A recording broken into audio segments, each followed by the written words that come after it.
Rob Key struck his 22nd 100 at Canterbury as Kent fought back really well on the second day of their LV County Championship match with Hampshire at the Spitfire ground, St Lawrence. It was another opener who'd grabbed the headlines on day one, with Hampshire's Michael Carberry batting through all three sessions for his 137 odd out, which had guided his side to a healthy-looking 263 for 3. He'd taken his personal tally to 154 when he was, at last out, edging a drive off Callum Haggett behind to end his 6.5-hour innings at 291 for 4. He'd added 99 with Sean Irvine, while the fifth wicket stand had put on only 14 when Adam Wheater was LBW to Haggett for 6.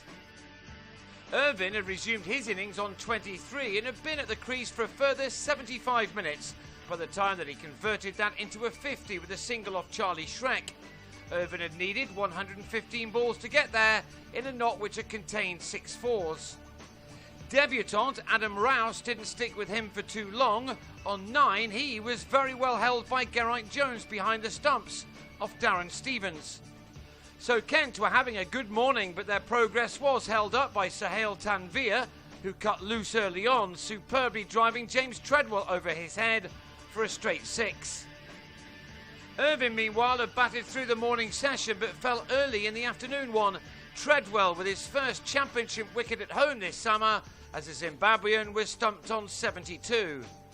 And that wicket galvanised Treadwell, who then had Tanvir caught by Stevens at slip in the bowler's next over. And it was 3 for the England spinner soon afterwards, as Danny Briggs drove to Ben Harmison on 19 before Jimmy Adams declared on 405 for 9 in the 135th over.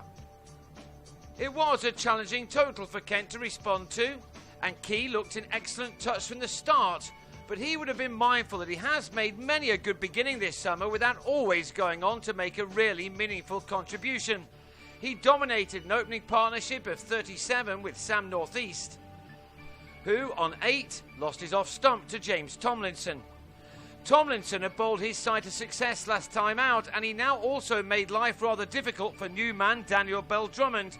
The youngster, though, got through a tough spell and started to make real progress in partnership with Key, who doubtless helped the 19-year-old plenty from the other end.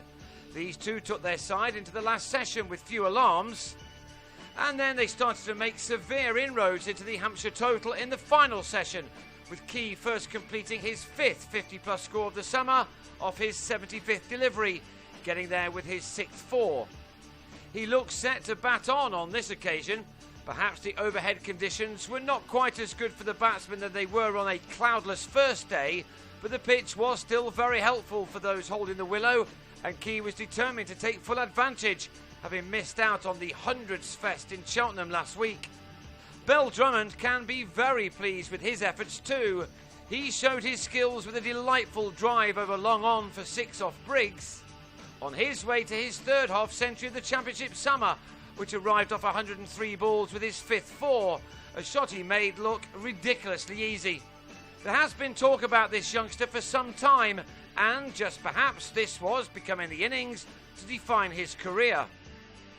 He can rarely have played any better, especially when facing up to Briggs, while Key looked as good as ever as he eased his way towards the 49th ton of his brilliant career and his 44th for the county. The 34-year-old remains a very tough act to get out when in a mood such as this one. His untroubled 100 duly arrived before the close.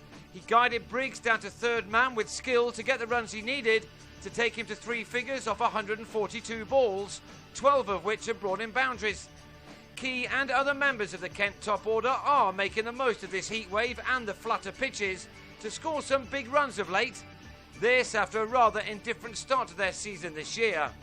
This was Key's 3rd 100 of the year. And he was still there at the close as Kent earned their first batting bonus point by making it to 200 for 1 and just about removing any threat of a follow-on. The former England man will go again on the 3rd morning on 105, with Bell-Drummond on 74, his highest ever score in championship cricket. There appears to be plenty more runs in this pitch too.